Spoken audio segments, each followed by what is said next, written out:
सत श्री अकाल जी, तुसीं देख रहे हो पंजाब मिल USA TV ਤੇ मैं सुरभि एक बार फिर तो हाजिर हो चुकी हाँ प्रोग्राम इंटरनेशनल अपडेट लैके जिस विच अज दी सब तो पहली अपडेट जो सामने आ रही है वो है जी कि नागरिकता दे विच सुधार करन दी कोशिश की जा रही है अमरीकी सरकार वालों। सो इमीग्रेशन नूं लैके जो सख्तियां कीतियां जा रही ने उस विच भी काफ़ी बदलाव किए जा रहे हैं तो हुण अमरीकी नागरिकता दे लई कुछ बदलाव किया गया है। ये छोटा जिहा बदलाव ये साबित करता है कि अमरीकी नागरिकता हासिल करने वास्ते हुण होर मुश्किलां आ सकदियां ने। फिलहाल पहला भी इंटरव्यू हुंदी सी, कुछ सवाल जवाब पूछे जाते सी, पर हुण ऐसा कहा जाता है कि इस विच थोड़ा जिहा चेंज होएगा। चेंज ये होएगा कि बस इस विच कुछ सवाल जिहड़े ने होर शामिल कर दिते जाणगे।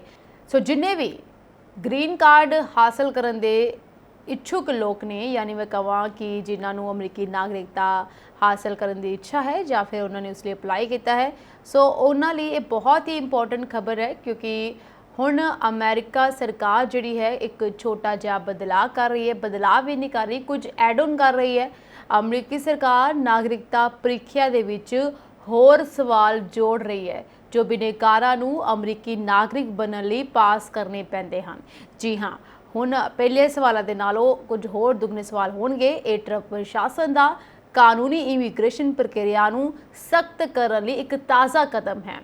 इस कदम दे विच डोनाल्ड ट्रंप ने इस करके सख्ती की है ताकि जो भी अमेरिका दे विच नागरिक बनना चाहता है या फिर अमरीकी नागरिकता हासिल करना चाहता है उसकी की योग्यता है कि वह अमेरिका लिए कोई जानता या नहीं जानता, इसकी जांच करनी बहुत ज़रूरी है। इस करके एक कदम चुकया जा रहा है। एक कदम पहले ट्रंप प्रशासन के 2020 के टेस्ट नूं बहाल करेगा, यानी कि जो डोनाल्ड ट्रंप का पहला कार्यकाल भी सीगा तो उस दौरान भी डोनाल्ड ट्रंप ने एक ऐसा ही कदम चुकया सीगा। सो दोबारा तो अपने दूसरे कार्यकाल दे विच भी डोनाल्ड ट्रंप जिहड़ा है अपना एक कदम चुकन जा रहे हैं जिसनूं बाइडन प्रशासन ने रद्द कर दिता सी। सो सब तो पहले अपने कार्यकाल दौरान उन्होंने इसी तरीके का कदम चुकया सी। इसनूं बाइडन प्रशासन ने रद्द कर दिता क्योंकि ट्रंप तो बाद बाइडन सरकार बनी सीगी। हुण दोबारा तो जिहड़ा डोनाल्ड ट्रंप ने इसनूं बहाल करना चाहुंदे ने। तुहानूं दस देवां कि जदों बाइडन प्रशासन ने रद्द किया सी, जिसने ये दलील दित्ती सी कि जो वाधू सवालों ने नागरिक बनने की इच्छा रखने वाले कानूनी प्रवासियों लई बेलोड़ियां रुकावटां पैदा कर दित्तियां ने। यही वजह सी कि पहले कार्यकाल के दौरान यानी कि 2020 के विच बाइडन सरकार जो आई उन्होंने इसनूं रद्द कर दिता या फिर कैंसल कर दिता क्योंकि इस दे करके बहुत सारिया रुकावटां पैदा हो रही सीगियां अते जिन्ने भी कानूनी प्रवासी सीगे वो नागरिकता हासिल करने विच मुश्किलों का सामना कर रहे सीगे। उन्हां दियां मुश्किलों नूं देखते हुए बाइडन सरकार ने इसनूं रद्द कर दिता, पर डोनाल्ड ट्रंप जो अपने दूसरे कार्यकाल दे विच पहले नालों भी ज़्यादा सख्तियां कर रहे हैं, उन्होंने हुण दोबारा तो इस कदम नूं चुक दिता है जो कि हुण दोबारा तो उन्हां कानूनी प्रवासियों नूं यानी कि जो लोग अमरीकी नागरिकता हासिल करना चाहते हैं उन्हां दी नागरिकता हासिल करने विच कुछ रुकावटां पैदा कर सकते हैं। इस दे नाल होर ज़रूरतां दे नाल अमरीकी नागरिक बनने लई अर्जी देने वाले कानूनी प्रवासियों नूं ये दर्शाना पवेगा कि वो अपने केस के आधार पर घट्टो घट्ट 3 या 5 साल तो कानूनी स्थाई निवासियों वजों अमेरिका विच रह रहे हैं। इस तो इलावा कि वो अंग्रेजी पढ़ लिख ते बोल सकते हैं, ये बहुत लाजमी है। चलो ये तो पहला भी से अते ये कि उन्होंने अमेरिका के इतिहास और राजनीतिक प्रणाली की मुढ़ली समझ है या नहीं है, यानी कि अमेरिका के इतिहास बारे भी पता होना चाहिए है। अमेरिका की राजनीतिक प्रणाली यानी राजनीति की चल रही उस बारे भी पता होना चाहिए है। आखिरी लोड़ का मूल्यांकन करने लई नागरिक शास्त्र टेस्ट लंबे समय तो करवाया जा रहा है। टेस्ट के नवे संस्करण के तहत बिनेकारां नूं अमरीकी इतिहास और राजनीति बारे 128 प्रश्नों का अध्ययन करना पवेगा, यानी कि 128 क्वेश्चनस जिहड़े ने उन्हां दा अध्ययन करना बहुत ज़रूरी हो गया है और उन्हां 20 विचों 12 प्रश्नों के सही उत्तर देने की जरूरत होगी। अगर तो 12 प्रश्न जिहड़े यानी कि 12 उत्तर दे दिते गए, 20 दे विचों 12 भी तुसीं आंसर दे दिंदे हो तो तुसीं नागरिकता हासिल करने दे बहुत करीब पहुँच जाओगे। पहला 2008 तो शुरू हुए एक टेस्ट के तहत नागरिकता बिनेकारां नूं 100 प्रश्नों के पुल का अध्ययन करना पैंदा सी पहला 2008 के कोल अते 10 विचों 6 प्रश्नों के सही उत्तर देने पैंदे सीगे। ਇਹ ਟੈਸਟ ਜ਼ੁਬਾਨੀ ਲਿਆ ਜਾਂਦਾ ਹੈ ਅਤੇ ਸਵਾਲ ਬਹੁਤ ਚੋਣ ਵਾਲੇ ਨਹੀਂ ਹੁੰਦੇ। ਜ਼ਿਆਦਾਤਰ ਦੇ ਕਈ ਸਵੀਕਾਰਯੋਗ ਜਵਾਬ ਹੁੰਦੇ ਨੇ। ਜੋ ਲੋਕ ਟੈਸਟ ਵਿੱਚ ਅਸਫਲ ਰਹਿੰਦੇ ਨੇ ਉਹਨਾਂ ਨੂੰ ਪਾਸ ਹੋਣ ਦਾ ਦੂਜਾ ਮੌਕਾ ਮਿਲਦਾ ਹੈ। ਦੂਸਰੇ ਮੌਕੇ ਦੇ ਵਿੱਚ ਉਹਨਾਂ ਨੂੰ ਸਵਾਲ ਪੁੱਛੇ ਜਾਂਦੇ ਨੇ। ਜੇਕਰ ਦੁਬਾਰਾ ਅਸਫਲ ਹੋ ਜਾਂਦੇ ਹਨ ਤਾਂ ਉਹਨਾਂ ਦੀ ਨਾਗਰਿਕਤਾ ਦੀ ਅਰਜ਼ੀ ਰੱਦ ਕਰ ਦਿੱਤੀ ਜਾਂਦੀ ਹੈ। ਸੋ ਦੋ ਮੌਕੇ ਇਸ ਵਿੱਚ ਮਿਲਦੇ ਨੇ। ਅਗਰ ਤੁਸੀਂ ਦੂਸਰੇ ਮੌਕੇ ਦੇ ਵਿੱਚ ਵੀ ਪਾਸ ਨਹੀਂ ਹੁੰਦੇ ਤੇ ਤੁਹਾਡੀ ਅਰਜ਼ੀ ਨੂੰ ਰੱਦ ਕਰ ਦਿੱਤਾ ਜਾਂਦਾ ਹੈ। ਇਸ ਤੋਂ ਇਲਾਵਾ 65 ਸਾਲ ਜਾਂ ਇਸ ਤੋਂ ਵੱਧ ਉਮਰ ਦੇ ਜੋ 20 ਜਾਂ ਵੱਧ ਸਾਲਾਂ ਤੋਂ ਸਥਾਈ ਨਿਵਾਸੀਆਂ ਵਜੋਂ ਅਮਰੀਕਾ ਵਿੱਚ ਰਹਿ ਰਹੇ ਹਨ ਉਹਨਾਂ ਨੂੰ ਸਿਰਫ 20 ਪ੍ਰਸ਼ਨਾਂ ਦੇ ਪੁੱਲ ਦਾ ਅਧਿਐਨ ਕਰਨਾ ਪੈਂਦਾ ਹੈ ਅਤੇ ਉਹ ਆਪਣੀ ਪਸੰਦੀਦਾ ਭਾਸ਼ਾ ਵਿੱਚ ਨਾਗਰਿਕਤਾ ਟੈਸਟ ਦੇ ਸਕਦੇ ਨੇ। ਸੋ ਟਰੰਪ ਪ੍ਰਸ਼ਾਸਨ ਦੇ ਵੱਲੋਂ ਇਸ ਕਦਮ ਨੂੰ ਦੁਬਾਰਾ ਤੋਂ ਚੁੱਕਿਆ ਜਾ ਰਿਹਾ ਹੈ, ਜਿਸ ਵਿੱਚ ਉਹ ਅਰਜ਼ੀਕਾਰਾਂ ਜਿਨ੍ਹਾਂ ਨੇ ਅਰਜ਼ੀਆਂ ਦਿੱਤੀਆਂ ਨੇ ਨਾਗਰਿਕਤਾ ਲਈ, ਹੁਣ ਉਹਨਾਂ ਅਰਜ਼ੀਕਾਰਾਂ ਨੂੰ ਲੋੜ ਪਵੇਗੀ ਕਿ ਉਹ ਇਸ ਨੂੰ ਥੋੜਾ ਧਿਆਨ ਨਾਲ ਰੱਖਣ ਅਤੇ ਉਹਨਾਂ ਨੂੰ ਅਧਿਐਨ ਕਰਨ ਦੀ ਲੋੜ ਪਵੇਗੀ, ਕਿਉਂਕਿ ਉਹਨਾਂ ਦੇ ਸਵਾਲ ਜਿਹੜੇ ਨੇ ਉਹ ਵੱਧ ਸਕਦੇ ਨੇ। ਉਹਨਾਂ ਨੂੰ ਹੁਣ ਅਧਿਐਨ ਕਰਨ ਦੀ ਲੋੜ ਜ਼ਿਆਦਾ ਪਵੇਗੀ। ਟਰੰਪ ਪ੍ਰਸ਼ਾਸਨ ਲਗਾਤਾਰ ਇਮੀਗ੍ਰੇਸ਼ਨ ਨੂੰ ਸਖਤ ਕਰਨ ਵੱਲ ਕਦਮ ਚੁੱਕ ਰਹੀ ਹੈ। ਜਿਵੇਂ ਮੈਂ ਤੁਹਾਨੂੰ ਪਹਿਲਾਂ ਹੀ ਦੱਸਿਆ ਕਿ ਹੁਣ ਅਮਰੀਕੀ ਨਾਗਰਿਕਤਾ ਦੇ ਵਿੱਚ ਵੀ ਇੱਕ ਕਦਮ ਚੁੱਕਿਆ ਜਾ ਰਿਹਾ ਔਰ ਦੂਸਰੇ ਪਾਸੇ ਆਈਸ ਏਜੰਟ ਜਿਹੜੇ ਨੇ ਆਪਣਾ ਕੰਮ ਰੈਗੂਲਰ ਕਰ ਰਹੇ ਨੇ ਅਤੇ ਡੋਨਲਡ ਟਰੰਪ ਦੁਆਰਾ ਦਿੱਤੇ ਗਏ ਹੁਕਮ ਨੂੰ ਬਖੂਬੀ ਨਾਲ ਨਿਭਾ ਰਹੇ ਨੇ ਤਾਂ ਕਿ ਉਹਨਾਂ ਦੀ ਡਿਊਟੀ ਜਿਹੜੀ ਹੈ ਚੰਗੀ ਤਰੀਕੇ ਦੇ ਨਾਲ ਨਿਭਾਈ ਜਾਏ ਅਤੇ ਇਸ ਵਿੱਚ ਕੋਈ ਵੀ ਕੁਤਾਹੀ ਨਾ ਹੋਵੇ। ਸੋ ਡੋਨਲਡ ਟਰੰਪ ਵੱਲੋਂ ਦਿੱਤੇ ਹੁਕਮ ਦੇ ਤਹਿਤ ਆਈਸ ਏਜੰਟ ਲਗਾਤਾਰ ਛਾਪੇਮਾਰੀ ਕਰ ਰਹੇ ਨੇ ਅਤੇ ਛਾਪੇਮਾਰੀ ਕਰਕੇ ਗੈਰ ਕਾਨੂੰਨੀ ਪ੍ਰਵਾਸੀਆਂ ਨੂੰ ਹਿਰਾਸਤ ਦੇ ਵਿੱਚ ਲੈ ਰਹੇ ਨੇ। ਇਸੇ ਦੇ ਚੱਲਦੇ ਇੱਕ ਰਿਪੋਰਟ ਸਾਹਮਣੇ ਆਈ ਹੈ ਜਿਸ ਵਿੱਚ ਇਹ ਦੱਸਿਆ ਗਿਆ ਹੈ ਕਿ ਹੁਣ ਤੱਕ ਯੂਐਸ ਇਮੀਗ੍ਰੇਸ਼ਨ ਅਤੇ ਕਸਟਮ ਇਨਫੋਰਸਮੈਂਟ ਨੇ ਅਪ੍ਰੈਲ 2024 ਅਤੇ ਮਈ 2025 ਦੇ ਵਿਚਕਾਰ ਕਿੰਨੇ ਲੋਕਾਂ ਨੂੰ ਹਿਰਾਸਤ ਦੇ ਵਿੱਚ ਰੱਖਿਆ ਹੈ ਤੇ ਇਹ ਗਿਣਤੀ ਹੈ 10,500 ਤੋਂ ਵੱਧ ਲੋਕਾਂ ਦੀ। ਜੀ ਹਾਂ, ਅਪ੍ਰੈਲ ਤੋਂ ਮਈ 2025 ਯਾਨੀ ਕਿ ਅਪ੍ਰੈਲ 2024 ਤੋਂ 2025 ਦੇ ਦਰਮਿਆਨ ਪੂਰੇ 1 ਸਾਲ ਦੇ ਵਿੱਚ 10,500 ਲੋਕਾਂ ਤੋਂ ਵੀ ਜ਼ਿਆਦਾ ਲੋਕਾਂ ਨੂੰ ਇਕਾਂਤ ਕੈਦ ਵਿੱਚ ਰੱਖਿਆ ਗਿਆ। ਇਹ ਉਹ ਲੋਕ ਨੇ ਜੋ ਗੈਰ ਕਾਨੂੰਨੀ ਤਰੀਕੇ ਨਾਲ ਅਮਰੀਕਾ ਵਿੱਚ ਦਾਖਲ ਹੋਏ ਸੀ ਜਾਂ ਫਿਰ ਇਹਨਾਂ ਦਾ ਕੋਈ ਅਪਰਾਧਿਕ ਰਿਕਾਰਡ ਹੈ। ਸੋ ਇਹਨਾਂ ਨੂੰ ਡਿਟੈਂਸ਼ਨ ਸੈਂਟਰਸ ਵਿੱਚ ਰੱਖਿਆ ਗਿਆ ਅਤੇ ਨਵੀਂ ਖੋਜ ਦੇ ਅਨੁਸਾਰ ਡੋਨਲਡ ਟਰੰਪ ਦੇ ਪ੍ਰਸ਼ਾਸਨ ਦੇ ਅਧੀਨ ਇਸ ਅਭਿਆਸ ਦੀ ਵਰਤੋਂ ਤੇਜ਼ੀ ਨਾਲ ਵਧੀ ਹੈ। ਹੁਣ ਇਹ ਜੋ ਗ੍ਰਿਫਤਾਰੀਆਂ ਨੇ ਲਗਾਤਾਰ ਵਧ ਰਹੀਆਂ ਨੇ ਤੇ ਇਸ ਤੋਂ ਵੀ ਜ਼ਿਆਦਾ ਜਿਹੜੇ ਲੋਕਾਂ ਨੂੰ ਹਿਰਾਸਤ ਵਿੱਚ ਲਿਆ ਜਾ ਰਿਹਾ। PHR ਯਾਨੀ ਕਿ ਫਿਜ਼ੀਸ਼ੀਅਨਸ ਫॉर ਹਿਊਮਨ ਰਾਈਟਸ ਦੇ ਅਕੋਰਡਿੰਗ ਪਿਲਰ ਇਮੀਗ੍ਰੇਸ਼ਨ ਲੈਬ ਅਤੇ ਹਾਰਵਰਡ ਲਾ ਸਕੂਲ ਦੇ ਮਾਹਰਾਂ ਦਾ ਇੱਕ ਰਿਪੋਰਟ ਸਾਹਮਣੇ ਆਇਆ ਹੈ ਜੋ ਇਸ ਗੱਲ ਤੇ ਰੋਸ਼ਨੀ ਪਾਉਂਦਾ ਹੈ ਕਿ ਅਮਰੀਕੀ ਪ੍ਰਵਾਸੀ ਨਜ਼ਰਬੰਦੀ ਸਹੂਲਤਾਂ ਦੇ ਅੰਦਰ ਕੀ ਹੋ ਰਿਹਾ ਹੈ ਅਤੇ ਕਿਵੇਂ ਵੱਧ ਰਹੀ ਗਿਣਤੀ ਵਿੱਚ ਕਮਜ਼ੋਰ ਲੋਕਾਂ ਨੂੰ ਲੰਬੇ ਸਮੇਂ ਲਈ ਇਕਾਂਤ ਕੈਦ ਵਿੱਚ ਰੱਖਿਆ ਜਾ ਰਿਹਾ ਹੈ। ਸੰਯੁਕਤ ਰਾਸ਼ਟਰ ਨੇ ਇਹ ਪਾਇਆ ਕਿ ਇਕਾਂਤ ਕੈਦ ਜਿਸ ਨੂੰ ਰਿਪੋਰਟ ਦੇ ਅੰਦਰ ਅਰਥਪੂਰਨ ਮਨੁੱਖੀ ਸੰਪਰਕ ਤੋਂ ਬਿਨਾਂ ਛੋਟੇ ਸੈੱਲਾਂ ਵਿੱਚ ਦਿਨ ਵਿੱਚ ਘੱਟੋ-ਘੱਟ 22 ਘੰਟੇ ਰੱਖਣ ਵਜੋਂ ਪਰਿਭਾਸ਼ਿਤ ਕੀਤਾ ਗਿਆ, ਮਾਨਸਿਕ ਤਸੀਹੇ ਦੇ ਬਰਾਬਰ ਹੈ ਜਦੋਂ ਅਜਿਹੀਆਂ ਥਾਵਾਂ 15 ਦਿਨਾਂ ਤੋਂ ਵੱਧ ਰਹਿੰਦੀਆਂ ਹਨ। ਯਾਨੀ ਕਿ ਇਹ ਜੋ ਵੀ ਕੈਦ ਬਣਾਈ ਗਈ ਹੈ ਇਹਨਾਂ ਲੋਕਾਂ ਵਾਸਤੇ, ਇਸ ਵਿੱਚ ਇਹਨਾਂ ਲੋਕਾਂ ਨੂੰ ਕੈਦ ਕੀਤਾ ਗਿਆ ਹੈ, ਇਹ ਉਸਦੇ ਮਾਨਸਿਕ ਤਸੀਹੇ ਦੇਣ ਦੇ ਬਰਾਬਰ ਹੈ। ਇਹ ਰਿਪੋਰਟ ਉਸ ਸਮੇਂ ਦੀ ਮਿਆਦ ਨੂੰ ਵੀ ਕਵਰ ਕਰਦੀ ਹੈ ਜਿਸ ਵਿੱਚ ਬਾਈਡਨ ਅਤੇ ਦੂਜੇ ਟਰੰਪ ਪ੍ਰਸ਼ਾਸਨ ਸ਼ਾਮਲ ਹਨ, ਪਰ ਹਾਲ ਹੀ ਦੇ ਮਹੀਨਿਆਂ ਵਿੱਚ ਇਕਾਂਤ ਕੈਦ ਦੀ ਵਰਤੋਂ ਵਿੱਚ ਵਾਧਾ ਦਰਸਾਉਂਦੀ ਹੈ। ਇਹ ਉਦੋਂ ਆਇਆ ਜਦੋਂ ਰਾਸ਼ਟਰਪਤੀ ਆਪਣੇ ਸਾਮੂਹਿਕ ਦੇਸ਼ ਨਿਕਾਲੇ ਦੇ ਏਜੰਡੇ ਨੂੰ ਲਾਗੂ ਕਰਦੇ ਹਨ ਅਤੇ ਅਮਰੀਕੀ ਇਮੀਗ੍ਰੇਸ਼ਨ ਲਾਗੂ ਕਰਨ ਦੀਆਂ ਗਤੀਵਿਧੀਆਂ ਅਤੇ ਨਜ਼ਰਬੰਦੀ ਸਹੂਲਤਾਂ ਦਾ ਤੇਜ਼ੀ ਨਾਲ ਵਿਸਥਾਰ ਕਰਦੇ ਹਨ।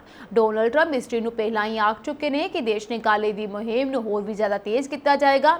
ਇਸ ਲਈ ਵਾਧੂ ਡਿਟੈਂਸ਼ਨ ਸੈਂਟਰ ਵੀ ਬਣਾਏ ਜਾਣਗੇ ਅਤੇ ਇਸ ਦਾ ਹੋਰ ਵੀ ਜ਼ਿਆਦਾ ਵਿਸਥਾਰ ਕੀਤਾ ਜਾਵੇਗਾ ਅਤੇ ਜੋ ਵੀ ਨਿਯਮ ਲਾਗੂ ਕੀਤੇ ਗਏ ਨੇ ਇਹਨਾਂ ਨੂੰ ਤੇਜ਼ੀ ਦੇ ਨਾਲ ਹੋਰ ਅੱਗੇ ਤੱਕ ਵਧਾਇਆ ਜਾਏਗਾ ਤਾਂ ਕਿ ਅਮਰੀਕਾ ਦੇ ਵਿੱਚ 10 ਲੱਖ ਗੈਰ ਕਾਨੂੰਨੀ ਪ੍ਰਵਾਸੀਆਂ ਨੂੰ ਜਿੰਨੀ ਜਲਦੀ ਹੋ ਸਕੇ ਅਮਰੀਕਾ ਤੋਂ ਬਾਹਰ ਕੱਢਿਆ ਜਾਵੇ।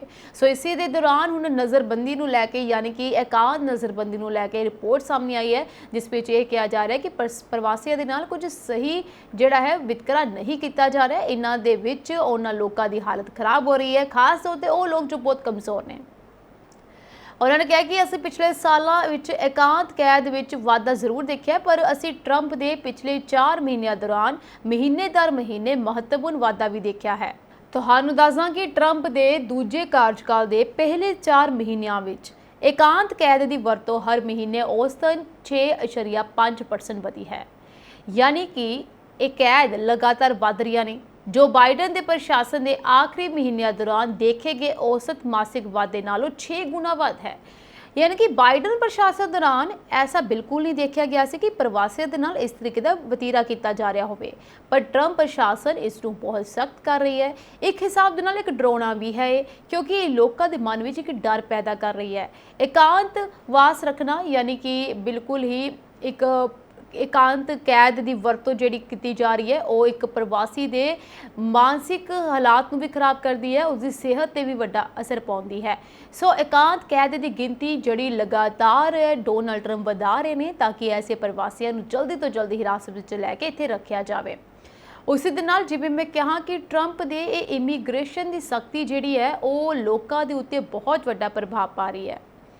पिछे जे खबर आई सी कि डोनाल्ड ट्रंप की सख्ती करके लोगों के मन में एक डर बैठ गया होया है। जो लोग उत्थे गैर कानूनी तरीके नाल मौजूद ने, इस करके जगह जगह लुकते फिरते हैं। लुकन फिरन के बावजूद भी मन के विच डर बैठा होया है, वो लोगों को सोहन दे विच दिक्कत आती है। लोग नहीं जी पा रहे, यानी कि हर वेले जो डर मन दे विच सता रहा है कि हुण हिरासत विच ना लिया जाए। इसी दे चलते ही 2 जाणियां दी मौत हो चुकी है। ਇਹ ਲੋਕ ਨੇ ਜੋ ਪੰਜਾਬ ਨਾਲ ਸੰਬੰਧਿਤ ਨੇ ਅਤੇ ਅਮਰੀਕਾ ਵਿੱਚ ਰਹਿੰਦੇ ਨੇ। ਕਿਹਾ ਜਾਂਦਾ ਹੈ ਕਿ ਇਸ ਵਿੱਚ ਇੱਕ ਲੜਕਾ ਜੋ ਕਿ ਅਮਰੀਕਾ ਵਿੱਚ ਰਹਿੰਦਾ ਸੀ, ਲੇਕਿਨ ਉਸ ਦੀ ਮੌਤ ਇਸ ਕਰਕੇ ਹੋ ਜਾਂਦੀ ਹੈ ਕਿਉਂਕਿ ਉਸ ਨੂੰ ਡਰ ਪੈਦਾ ਹੋ ਜਾਂਦਾ ਹੈ ਡੋਨਾਲਡ ਟਰੰਪ ਦੀ ਸਖਤੀ ਦਾ ਕਿ ਉਹਨੂੰ ਹਿਰਾਸਤ ਵਿੱਚ ਨਾ ਲਿਆ ਜਾਵੇ ਅਤੇ ਉਸ ਨੂੰ ਡਿਪੋਰਟ ਨਾ ਕਰ ਦਿੱਤਾ ਜਾਵੇ। ਡੋਨਾਲਡ ਟਰੰਪ ਨੇ ਲਗਾਤਾਰ ਛਾਪੇਮਾਰੀ ਚੱਲ ਰਹੀ ਹੈ। ਇਸ ਛਾਪੇਮਾਰੀ ਦੌਰਾਨ ਕਿੰਨੇ ਲੋਕਾਂ ਨੂੰ ਹਿਰਾਸਤ ਵਿੱਚ ਵੀ ਲਿਆ ਜਾ ਰਿਹਾ ਹੈ। इसी हिरासत के चलते बहुत सारे नौजवान जिहड़े ने हुण दिल का दौरा पैण करके ही मौत मूँह लग रहे हैं, यानी कि उन्हों की मौत जिहड़ी है सिर्फ दिल का दौरा पैण करके हो रही है। ऐसे बहुत सारे लोग ने जो कि ईवन कि आइस एजेंट्स के द्वारा पेश भी होंगे ने उत्थे, पर फिर भी हुण हिरासत विच ले जाते हैं। सो हुण इसनूं इस तरीके नाल देखा जा सकता है कि ट्रंप तो अपने वालों पूरी कोशिश करके इन्हों बाहर भेजना चाहते हैं। इवन कि डोनाल्ड ट्रंप ने इन्होंने लोगों को खुद कहा है कि खुद भी देश निकाला दे सकते हैं, पर फिर भी बहुत सारे लोग अमेरिका नहीं छड्डना चाहते। और हुण इस तरीके दीयां खबरां सामने आ रही ने कि दिल का दौरा पैण करके मौत हो रही है उन्होंने लोगों की जो अमेरिका विच गैर कानूनी तरीके नाल पहुंचे हुए सी। एक पासे अमरीकी राष्ट्रपति डोनाल्ड ट्रंप इमीग्रेशन को लैके सख्ती कर रहे हैं और प्रवासियों लिए उत्थे काम करना मुश्किल ही है, खास तौर पर विद्यार्थियों लिए भी काम करना उत्थे मुश्किल हो चुके हैं। गैर कानूनी प्रवासियों लिए तो ये मुश्किल है ही है कि वो किते भी उन काम नहीं कर सकते क्योंकि उन्होंने किसी भी समय हिरासत में लिया जा सकता है। पर यह मुसीबत सिर्फ जो प्रवासी अमेरिका विच के उन्हां लई नहीं है, ये मुसीबत उन्हां लई भी है जो उत्थे जन्मे ने, यानी कि जो विदेशों में जन्मे कामे ने उन्हां नूं भी उत्थे मुश्किलों का सामना करना पै रहा है। ये मुश्किल उन्हां दी छापेमारी ली या हिरासत विच लैण वाली नहीं है, ये मुश्किल है उन्हां दी नौकरी दी। अमेरिका विच काम करना हुण उत्थे जन्मे कामियां लई भी मुश्किल हुंदा जा रहा है। अमेरिका विच नौकरियां दी विच कमी आ रही है। इस कमी दे चलदे भी अमेरिका विच नौकरियां जारी रखण विच हुण काफ़ी ज़्यादा मुश्किलां दा सामना जिहड़े उत्थे दे कामे कर रहे हैं। ट्रंप प्रशासन दीयां इमीग्रेशन नीतियां विदेशी जन्मे कामियां लई रोज़गार दीयां वड्डियां चुनौतियां पैदा कर रहीआं ने। ब्यूरो ऑफ लेबर स्टैटिस्टिक्स घरेलू सर्वेखण जनवरी 2025 विच ट्रंप प्रशासन की शुरुआत तो बाद 1.1 मिलियन विदेशी जम्मे कामियां की गिरावट दर्शाती है। ये गिनती थोड़ी नहीं है, गिनती बहुत ज़्यादा है। National foundation for American policy के सरकारी आंकड़ियां के विश्लेषण के अनुसार मार्च 2025 के सिखर तो विदेशी कामियां की गिनती में 1.5 मिलियन की तेजी नाल गिरावट आई है। रिपोर्ट विच कहा गया है कि मौजूदा अते अनुमानित ट्रंप प्रशासन दीयां इमीग्रेशन नीतियां नूं देखते हुए यह संभावना है कि 2025 के दूजे अद्ध तो 2026 तक विदेशी मूल के किरत शक्ति विच गिरावट जारी रहेगी, जो कि अमेरिका नूं ही वड्डा नुकसान पहुंचाएगी। संयुक्त राज्य अमेरिका विच विदेशां विच जन्मे लोकां दी बेरोजगारी दर 2024 दे विच 4.2% सी, जो कि 2023 विच 3.6% सी। इस तो यह अंदाज़ा लगाया जा रहा है कि एक गिनती लगातार बढ़ रही है। मूल निवासियों की बेरोजगारी दर 2024 के 4% सी, जो कि 2023 3.6% सी। सो ये कितने ना कितने लगातार नुकसान पहुंचा रही है। इमीग्रेशन ਦੀਆਂ सख्त नीतियां नौकरियां ਦੇ ਉੱਤੇ ਵੱਡਾ ਪ੍ਰਭਾਵ ਪਾ ਰਹੀਆਂ ਨੇ। ਇਹ ਸਾਫ਼ ਤੌਰ ਤੇ ਨਾ ਅੰਕੜਿਆਂ ਜ਼ਰੀਏ ਦੇਖਿਆ ਜਾ ਸਕਦਾ ਹੈ ਕਿ ਉੱਥੇ ਦੇ ਲੋਕਾਂ ਨੂੰ ਹੁਣ ਬੇਰੁਜ਼ਗਾਰੀ ਦਾ ਸਾਹਮਣਾ ਕਰਨਾ ਪੈ ਰਿਹਾ ਹੈ। ਇਸ ਦੇ ਨਾਲ ਹੀ H1B ਵੀਜ਼ਾ ਧਾਰਕ ਅਮਰੀਕੀ ਫਰਮਾਂ ਦੁਆਰਾ ਵਿਦੇਸ਼ਾਂ ਵਿੱਚ ਪੈਦਾ ਹੋਏ ਹਨ, ਜਿਨ੍ਹਾਂ ਨੂੰ ਨੌਕਰੀ ਤੇ ਰੱਖਿਆ ਜਾਂਦਾ ਹੈ। H1B ਵੀਜ਼ਾ ਪ੍ਰੋਗਰਾਮ ਦੇ ਤਹਿਤ 60 ਦਿਨਾਂ ਦੀ ਗ੍ਰੇਸ ਪੀਰੀਅਡ ਨਿਯਮ ਹੈ, ਪਰ ਓਵਰਸਟੇ ਪੀਰੀਅਡ ਨਾਲ ਸੰਬੰਧਿਤ ਨਹੀਂ ਹੈ। ਨਿਯਮਾਂ ਦੇ ਅਨੁਸਾਰ ਜੇਕਰ ਕਿਸੇ ਗੈਰ ਪ੍ਰਵਾਸੀ ਕਰਮਚਾਰੀ ਦੀ ਨੌਕਰੀ ਸਵੈ ਇੱਛਾ ਨਾਲ ਜਾਂ ਅਨਿਸ਼ਚਿਤ ਤੌਰ ਤੇ ਖਤਮ ਹੋ ਜਾਂਦੀ ਹੈ ਤਾਂ ਉਸ ਨੂੰ ਅਤੇ ਉਸ ਦੇ ਨਿਰਭਰ ਲੋਕਾਂ ਨੂੰ 60 ਦਿਨਾਂ ਦੇ ਅੰਦਰ ਜਾਂ ਜਦੋਂ ਉਹਨਾਂ ਦੀ ਅਧਿਕਾਰਤ ਵੈਧਤਾ ਖਤਮ ਹੁੰਦੀ ਹੈ, ਜੋ ਵੀ ਘੱਟ ਹੋਵੇ, ਸੰਯੁਕਤ ਰਾਜ ਅਮਰੀਕਾ ਛੱਡਣਾ ਪੈਂਦਾ ਹੈ। ਇਹ ਨਿਯਮ ਹੈ ਕਿ ਤੁਸੀਂ ਜ਼ਿਆਦਾ ਦੇਰ ਉੱਥੇ ਨਹੀਂ ਰਹਿ ਸਕਦੇ। जुलाई तो अगस्त की रिपोर्ट तो अमरीकी किरत शक्ति विच विदेशी जन्मे कामियां की गिनती विच 1,73,000 का वाधा होया, जो कि समूचे रुझान के उल्ट होने की बजाय मासिक आंकड़ियां विच एक अंकड़ात्मक उतराव चढ़ाव नूं दर्शाउंदा है। किते ना किते यह वड्डा असर अमरीकी अर्थव्यवस्था ते भी पा सकता है। सो हुण गल करदे हां भारत ते अमेरिका ते। भारत अमेरिका के रिश्ते कभी इंज लगता है कि सुधरन वाले नहीं, पर कभी इंज लगता है कि दोनों के विच रिश्ते होर ज़्यादा बिगड़ सकते हैं। पिछले दिन ही प्रधानमंत्री नरेंद्र मोदी का जन्मदिन सी।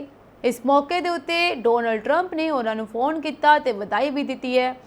उस तो बाद ये संभावना जताई जा रही थी कि दोनों के बीच रिश्ते सुधर सकते हैं। फिलहाल डोनाल्ड ट्रंप ने इस गल पहला ही क्लीयर किया होया कि प्रधानमंत्री नरेंद्र मोदी जिहड़े उन्होंने चंगे दोस्त हैं, उन्होंने रिश्ते विच कभी भी कोई भी ऐसी कड़वाहट नहीं है, पर हाँ वो नाराज़ जरूर ने।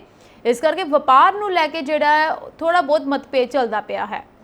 पर इस तो बाद ही यानी कि नरेंद्र मोदी के जन्मदिन तो बाद ही एक होर जिहड़ा ताज़ा कदम डोनाल्ड ट्रंप वालों चुकिया गया, जो कि भारत लिए बहुत ही निराशाजनक सीगा। डोनाल्ड ट्रंप ने भारत की उस सूची में शामिल कर दिता भारत नूं, जिस विच भारत के दुश्मन देश भी शामिल ने, इवन कि अमेरिका के दुश्मन देश भी शामिल ने।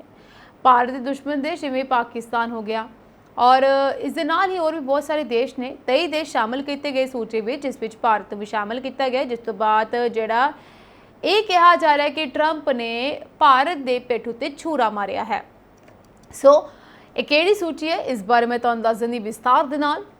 पर शुरू करते हैं कि कदे डोनाल्ड ट्रंप ते PM मोदी की दोस्ती की तारीफा कीतियां जांदियां सन, पर जदों तो ट्रंप वालों मुड़ सत्ता संभाली गई तो उन्हां दी भारत नूं लैके बेरुखी साफ देखने नूं मिली, चाहे वह इमीग्रेशन नूं होवे या फिर टैरिफ नूं होवे या फिर कोई होर चीज़। पिछले कुछ महीनों तो भारत ते अमेरिका के रिश्तिਆਂ विच तलखी देखने नूं मिल रही है। ट्रंप वालों भारत उत्ते 50% तक का टैरिफ लगाया गया। हुण ट्रंप वालों भारत नूं मुड़ झटका दिता गया। अमेरिका के राष्ट्रपति डोनाल्ड ट्रंप ने भारत की तुलना चीन और पाकिस्तान के नाल कर दी है। और इस करके क्योंकि दोनों देशों को नशे की सूची में शामिल किया गया है, और इसी सूची में हुण भारत को भी शामिल कर दिता गया। भारत को उन्होंने 23 देशों की सूची में शामिल किया गया जिथे नशीले पदार्थों का गैर कानूनी उत्पादन और तस्करी की जाती है। ट्रंप ने कहा है कि नशीले पदार्थों और उन्होंने निर्माण विच वरते जाने वाले रसायनों के उत्पादन और तस्करी राही ये देश अमेरिका और उसके नागरिकों की सुरक्षा लिए खतरा पैदा कर रहा है। और इस करके डोनाल्ड ट्रंप ने 23 देशों की सूची तैयार की है, जिस विच भारत समेत होर भी बहुत सारे देश ने जिन्हां ते दोष लगाया गया। कांग्रेस के विच पेश प्रेजिडेंशियल डिटरमिनेशन विच ट्रंप ने कहा कि उन्होंने 23 देशों की पहचान नशीले पदार्थों के गैर कानूनी उत्पादन और तस्करी में शामिल प्रमुख देशों वजों की है। तुहानूं दस दिंदे हां कि इस सूची में किहड़े-किहड़े देश शामिल हैं। इस सूची में Afghanistan, Bahamas, berries, Bolivia, Myanmar, चीन, कोलंबिया, कोस्टारिका, डोमिनिक गणराज्य, Ecuador, El Salvador, Guatemala, Haiti, Honduras, Bharat, Jamaica, Laos, Mexico, Nicaragua, Pakistan, Panama, Peru, Venezuela, ये सब देश शामिल ने जिन्हां दे उत्ते अमरीकी राष्ट्रपति डोनाल्ड ट्रंप वालों दोष लगाया गया है। सो प्रेजिडेंशियल डिटरमिनेशन व्हाइट हाउस वालों जारी एक किस्म का दिशा निर्देश है, जो अमेरिका की संघी सरकार की कार्यपालक शाखा की अधिकारत नीति या रुख के तहत लए गए फैसलों को दर्शाता है। व्हाइट हाउस ने कहा है कि ट्रंप ने संसद को उन्होंने प्रमुख देशों की सूची दी है जो अमेरिका में गैर कानूनी ड्रग्स की सप्लाई और तस्करी जिम्मेवार हैं। जे तुहानूं याद होवे ਤਾਂ ਜਦੋਂ ਟੈਰਿਫ ਦੀ ਸ਼ੁਰੂਆਤੀ ਤੌਰ ਤੇ ਗੱਲ ਚੱਲੀ ਸੀ ਤਾਂ ਸਭ ਤੋਂ ਪਹਿਲਾਂ ਅਮਰੀਕੀ ਰਾਸ਼ਟਰਪਤੀ ਡੋਨਲਡ ਟਰੰਪ ਨੇ ਉਹਨਾਂ ਦੇਸ਼ਾਂ ਤੇ ਟੈਰਿਫ ਲਗਾਇਆ ਸੀ ਜੋ ਅਮਰੀਕਾ ਦੇ ਵਿੱਚ ਗੈਰ ਕਾਨੂੰਨੀ ਪ੍ਰਵਾਸੀਆਂ ਲਈ ਜ਼ਿੰਮੇਵਾਰ ਸੀ। ਇਸ ਤੋਂ ਇਲਾਵਾ ਜੋ ਅਮਰੀਕਾ ਵਿੱਚ ਗੈਰ ਕਾਨੂੰਨੀ ਨਸ਼ੇ ਦੀ ਸਪਲਾਈ ਕਰਦੇ ਸੀ, ਇਸ ਵਿੱਚ ਕੈਨੇਡਾ, ਚੀਨ ਅਤੇ ਮੈਕਸੀਕੋ ਦਾ ਨਾਮ ਸ਼ਾਮਲ ਸੀਗਾ। ਇਹਨਾਂ ਦੇਸ਼ਾਂ ਨੂੰ ਚੇਤਾਵਨੀ ਦਿੱਤੀ ਗਈ ਸੀ। ਇਸ ਤੋਂ ਬਾਅਦ ਇਹਨਾਂ ਦੇਸ਼ਾਂ ਦੇ ਉੱਤੇ ਟੈਰਿਫ ਲਗਾਇਆ ਗਿਆ ਸੀਗਾ। ਹਾਲਾਂਕਿ ਉਸ ਤੋਂ ਬਾਅਦ ਇਹ ਕਿਹਾ ਗਿਆ ਸੀ ਕਿ ਜਿਸ ਦੇਸ਼ ਦੇ ਵਿੱਚ ਸੁਧਾਰ ਹੋ ਜਾਂਦਾ ਉਸ ਉੱਤੇ ਟੈਰਿਫ ਹਟਾ ਦਿੱਤਾ ਜਾਵੇਗਾ। ਸੋ ਡੋਨਲਡ ਟਰੰਪ ਨੇ ਸ਼ੁਰੂਆਤੀ ਸਮੇਂ ਦੌਰਾਨ ਇਹਨਾਂ ਦੇਸ਼ਾਂ ਦੇ ਉੱਤੇ ਟੈਰਿਫ ਲਗਾਇਆ ਸੀਗਾ ਸਿਰਫ ਔਰ ਸਿਰਫ ਇਸ ਕਰਕੇ ਕਿਉਂਕਿ ਇਹਨਾਂ ਦੇਸ਼ਾਂ ਥਰੂ ਗੈਰ ਜੋ ਨਸ਼ਾ ਸੀ, ਸਮੱਗਰੀ ਸੀ, ਉਹ ਜਿਹੜੀ ਹੈ ਡਰੱਗ ਸੀਗੇ ਅਮਰੀਕਾ ਪਹੁੰਚ ਰਹੇ ਸੀਗੇ। ਇਸ ਕਰਕੇ ਇਸ ਨੂੰ ਰੋਕਣ ਵਾਸਤੇ ਟੈਰਿਫ ਲਗਾਇਆ ਗਿਆ ਸੀ। ਪਰ ਹੁਣ ਜੋ ਡੋਨਲਡ ਟਰੰਪ ਨੇ ਸੂਚੀ ਤਿਆਰ ਕੀਤੀ ਹੈ ਉਸ ਵਿੱਚ ਵੀ ਉਹਨਾਂ ਨੇ ਇਹੀ ਦੋਸ਼ ਲਗਾਇਆ ਹੈ ਕਿ ਦੇਸ਼ ਜੋ 23 ਦੇਸ਼ ਨੇ ਇਹ ਅਮਰੀਕਾ ਦੇ ਵਿੱਚ ਡਰੱਗ ਨੂੰ ਸਪਲਾਈ ਕਰ ਰਹੇ ਨੇ ਗੈਰ ਕਾਨੂੰਨੀ ਤਰੀਕੇ ਨਾਲ ਅਤੇ ਅਮਰੀਕੀ ਨਾਗਰਿਕਾਂ ਦੀ ਜੋ ਸੁਰੱਖਿਆ ਹੈ ਉਸ ਨੂੰ ਖਤਰੇ ਵਿੱਚ ਪਾ ਰਹੇ ਨੇ। ਇਸ ਵਿੱਚ ਭਾਰਤ ਉੱਤੇ ਦੋਸ਼ ਲਗਾਇਆ ਗਿਆ ਹੈ। ਅਫਗਾਨਿਸਤਾਨ ਨੇ 5 ਦੇਸ਼ਾਂ ਬਾਰੇ ਇੱਕ ਗੱਲ ਕਹੀ ਹੈ ਜੋ ਸਾਹਮਣੇ ਆਈ ਹੈ। ਤੁਹਾਨੂੰ ਦੱਸ ਦਈਏ ਕਿ ਵਿਦੇਸ਼ ਵਿਭਾਗ ਨੇ ਕਿਹਾ ਹੈ ਕਿ ਪ੍ਰੈਜ਼ੀਡੈਂਸ਼ੀਅਲ ਡਿਟਰਮੀਨੇਸ਼ਨ ਵਿੱਚ ਜਿੰਨਾ 23 ਦੇਸ਼ਾਂ ਦਾ ਜ਼ਿਕਰ ਹੈ ਉਹਨਾਂ 5 ਦੇਸ਼ਾਂ ਵਿੱਚ ਅਫਗਾਨਿਸਤਾਨ, ਬੋਲੀਵੀਆ, ਮਿਆਂਮਾਰ, ਕੋਲੰਬੀਆ ਅਤੇ ਵੈਨਜ਼ੂਏਲਾ ਨੂੰ ਉਹਨਾਂ ਦੇਸ਼ਾਂ ਦੀ ਸੂਚੀ ਵਿੱਚ ਰੱਖਿਆ ਗਿਆ ਹੈ ਜੋ ਨਸ਼ੀਲੇ ਪਦਾਰਥਾਂ ਵਿਰੁੱਧ ਕਾਰਵਾਈ ਵਿੱਚ ਪੂਰੀ ਤਰ੍ਹਾਂ ਸਫਲ ਰਹੇ ਹਨ। ਸੋ ਇਹ 5 ਦੇਸ਼ ਉਹਨਾਂ ਵਿੱਚ ਸ਼ਾਮਲ ਹੈ। ਉਹਨਾਂ ਨੂੰ ਇਸ ਵਿੱਚ ਸੁਧਾਰ ਕਰਨ ਦੀ ਅਪੀਲ ਵੀ ਕੀਤੀ ਗਈ ਹੈ। ਸੋ ਯੂਐਸ ਵਿਦੇਸ਼ ਵਿਭਾਗ ਵੱਲੋਂ ਜਾਰੀ ਬਿਆਨ ਵਿੱਚ ਕਿਹਾ ਗਿਆ ਕਿ ਗੈਰ ਕਾਨੂੰਨੀ ਨਸ਼ੀਲੇ ਪਦਾਰਥਾਂ ਅਤੇ ਉਹਨਾਂ ਦੇ ਨਿਰਮਾਣ ਵਿੱਚ ਵਰਤੇ ਜਾਣ ਵਾਲੇ ਕੈਮੀਕਲ ਦੇ ਉਤਪਾਦਨ ਅਤੇ ਤਸਕਰੀ ਰਾਹੀਂ ਇਹ ਦੇਸ਼ ਅਮਰੀਕਾ ਅਤੇ ਉਸ ਦੇ ਨਾਗਰਿਕਾਂ ਦੀ ਸੁਰੱਖਿਆ ਲਈ ਖਤਰਾ ਪੈਦਾ ਕਰ ਰਹੇ ਨੇ। ਇਸ ਕਰਕੇ ਇਹਨਾਂ ਤੇ ਰੋਕ ਲਗਾਉਣੀ ਜ਼ਰੂਰੀ ਹੈ। ਵਿਦੇਸ਼ ਵਿਭਾਗ ਨੇ ਸਪਸ਼ਟ ਕੀਤਾ ਕਿ ਸੂਚੀ ਵਿੱਚ ਕਿਸੇ ਦੇਸ਼ ਦੀ ਮੌਜੂਦਗੀ ਜ਼ਰੂਰੀ ਤੌਰ ਤੇ ਉਸ ਦੇਸ਼ ਦੀ ਸਰਕਾਰ ਦੀ ਮਾਦਕ ਪਦਾਰਥ ਵਿਰੁੱਧ ਕੋਸ਼ਿਸ਼ਾਂ ਜਾਂ ਅਮਰੀਕਾ ਨਾਲ ਸਹਿਯੋਗ ਦੇ ਪੱਧਰ ਨੂੰ ਦਰਸਾਉਂਦੀ ਨਹੀਂ ਹੈ। ਇਸ ਤੋਂ ਬਾਅਦ ਚੀਨ ਬਾਰੇ ਕੀ ਕਿਹਾ ਗਿਆ ਇਸ ਵਾਰ ਦੱਸਦੇ ਹਾਂ।